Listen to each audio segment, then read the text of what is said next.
வணக்கம். அமரர் கல்கி அவர்களின் சிவகாமியின் சபதம் பாகம் 3 பிக்ஷுவின் காதல் அத்தியாயம் 34. இந்த பெண் யார்? காஞ்சிமா நகரம் இதற்கு முன் எந்த நாளிலும் கண்டிராத அமைதியுடன் விளங்கிற்று. பெரிய பயங்கரமான புயல் அடித்து ஓய்ந்த பிறகு ஏற்படும் அமைதியை அது ஒத்திருந்தது. நகரவாசிகளின் மனநிலைமையும் அதற்கேற்றபடிதான் இருந்தது. வாதாபி படைகள் தொண்டை நாட்டில் சொல்லொண்ணாத அட்டூழியங்களை செய்துவிட்டு பின்வாங்கி சென்றது பற்றியும், மணிமங்கலத்திலும் சூரமாரத்திலும் நடந்த போர்களை பற்றியும் காஞ்சி நகர்வாசிகளுக்கு அரைகுறையான விவரங்கள் கிடைத்திருந்தன.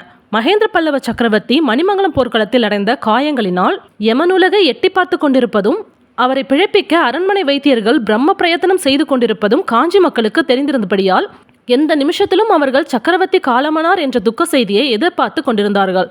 மணிமங்கலம் போர்க்களத்திலிருந்து திரும்பிய வீரர் சிலரின் மூலம் ஆயனருடைய கால் முறிந்த செய்தியும், சிவகாமி சலுக்கர்களால் சிறைப்பிடித்து கொண்டு போகப்பட்ட விவரத்தையும் காஞ்சி மக்கள் கேள்விப்பட்டிருந்தார்கள். இந்த சம்பவம் அவர்களுக்கு எல்லாவற்றிலும் அதிக வேதனையை அளித்திருந்ததுடன் மகேந்திர பல்லவர்களிடம் அவர்களுக்கு இருந்த மரியாதையை பெரிதும் குறைத்திருந்தது. இத்தகைய காரணங்களினால் காஞ்சிமா நகரம் கலையற்று கலகலப்பற்று சோபிதமில்லாத அசாதாரணமான அமைதி குடிகொண்ட நகரமாய் விளங்கிற்று. நகரத்திலேயே இப்படி இருந்தது என்றால் அரண்மனைக்குள்ளே கேட்க வேண்டியதில்லை. புவனமாகாதேவி மகேந்திர பல்லவரை மணந்து காஞ்சி அரண்மனைக்குள்ளே கால் வைத்த நாளிலிருந்து அந்த அரண்மனை ஒரு காலத்திலும் இம்மாதிரி கலகலப்பற்றும் பிரகாசமில்லாமலும் பேய் குடிக்கொண்ட பழைய மாளிகை போல தோற்றமளித்தது கிடையாது. காஞ்சி நகரம் முற்றுகைப்பட்டிருந்த காலத்திலே கூட அந்த அரண்மனையில் அந்தந்த நேரத்தில் கீத வாத்தியங்களின் ஒலியும், பேரிகை முரசுகளின் கோஷமும், சங்கங்களின் முழக்கமும், ஆலாசிய மணிகளின் சத்தமும் கேட்டுக்கொண்டுதான் இருந்தன. இவற்றுடன் அரண்மனை தாதி பெண்கள் கால்களில் அணிந்திருந்த பாத சரங்கங்களின் கிண்கிணி ஓசை இடைவிடாமல் கேட்டுக்கொண்டிருக்கும். வேத மந்திரங்களின் கோஷமும் செந்தமிழ் பாடல்களின் கீதநாதமும் சில சமயங்களில் கேட்கும். அரண்மனை முன்வாசல் முற்றத்தில் வந்து போகும் குதிரைகளின் காலடி சத்தம் சதா கேட்டுக்கொண்டிருக்கும். இப்படி இருந்த அரண்மனையில் இப்போது ஆழ்ந்த மௌனம், பீதியை உண்டாக்கும் பயங்கர மௌனம் குடிக்கொண்டிருந்தது. மணிமங்கலம் போர்க்களத்திலிருந்து மகேந்திர பல்லவரை எடுத்து வந்த பிறகு ராஜ வைத்தியர்கள் அல்லும் பகலும் அவர் பக்கத்திலிருந்து சிகிச்சை செய்து வந்தார்கள். மகேந்திர பல்லவர் பல நாள் நினைவற்ற நிலையிலே இருந்தார். சூரமாரம் போர்க்களத்திலிருந்து மாமல்லர் திரும்பி வந்த பிறகு கூட சக்கரவர்த்திக்கு சுயநினைவு இல்லாமல் இருந்தது.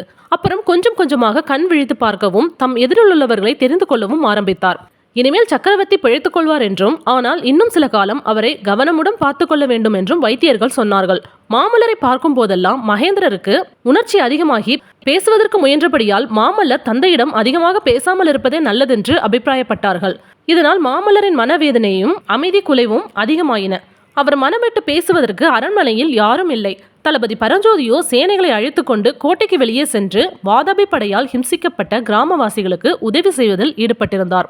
புவனமாகாதேவி எப்போதும் கண்ணீரும் கம்பளியுமாக இருந்தார். புலிகேசியை நகருக்குள் அழைப்பதால் கேடுதான் விளையும் என்று தான் முன்னாலேயே எச்சரித்ததே இப்போது சொல்லி சொல்லி வருந்தினார்.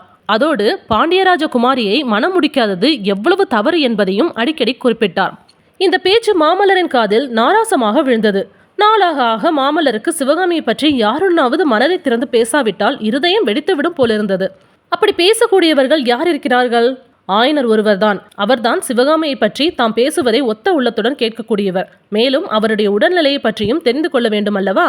பார்க்க போனால் தமக்கு மகேந்திர பல்லவர் எப்படியோ அப்படியே ஆயனரும் தந்தைதானே. அவரை கவனியாமல் இருப்பது எவ்வளவு பிசகு! இவ்விதம் எண்ணி ஒரு நாள் மாமல்லர் ஆயனரை அவருடைய அரண் வீட்டில் பார்ப்பதற்காக தான் தன்னந்தனியே குதிரை மீதேறி பிரயாணமானார். காட்டு வழியாக போய்க் கொண்டிருக்கையில் அவருக்கு தாமரைக்குளம் ஞாபகம் வந்தது. தானும் சிவகாமியும் எத்தனையோ ஆனந்தமான நாட்களை கழித்த இடம், ஒருவருக்கொருவர் எத்தனையோ அன்பு மொழிகளை கூறி பரவசம் அடைந்த இடம். அப்பேற்பட்ட குளக்கரையை பார்க்க வேண்டும் என்று ஆசை உண்டாயிற்று. எனவே பாதையை விட்டு சிறிது விலகி தாமரை குளக்கரையை நோக்கி குதிரையை மெதுவாக செலுத்தினார். சற்று தூரம் போனதும் அந்த காட்டு வழியில் எதிரே பெண் ஒருத்தி வருவது தெரிந்தது. மாமல்லர் வருவது கண்டு திடுக்கிட்ட தோற்றத்துடன் அவள் ஒதுங்கி நின்றாள். மாமல்லர் தமது பரம்பரையான குல பண்பாட்டுக்கு உகந்தபடி அவளுடைய முகத்தை மறுமுறை ஏறிட்டு பார்க்காமல் தன் வழியே சென்றார். ஆனால் சிறிது தூரம் சென்றதும் அந்த ஸ்திரீயின் முகம் ஏற்கனவே பார்த்த முகம் போல் ஞாபகத்துக்கு வந்தது. அவள் யார்? அவளை எங்கே பார்த்திருக்கிறோம் என்று எண்ணமிட்டு கொண்டே மாமல்லர் தாமரை குளத்தை அடைந்தார். ஹாய் ஃப்ரெண்ட்ஸ், உங்களுக்கு இந்த கதை பிடிச்சுன்னா லைக் பண்ணுங்கள், ஷேர் பண்ணுங்கள், மறக்காமல் சப்ஸ்கிரைப் பண்ணுங்கள். தேங்க்யூ.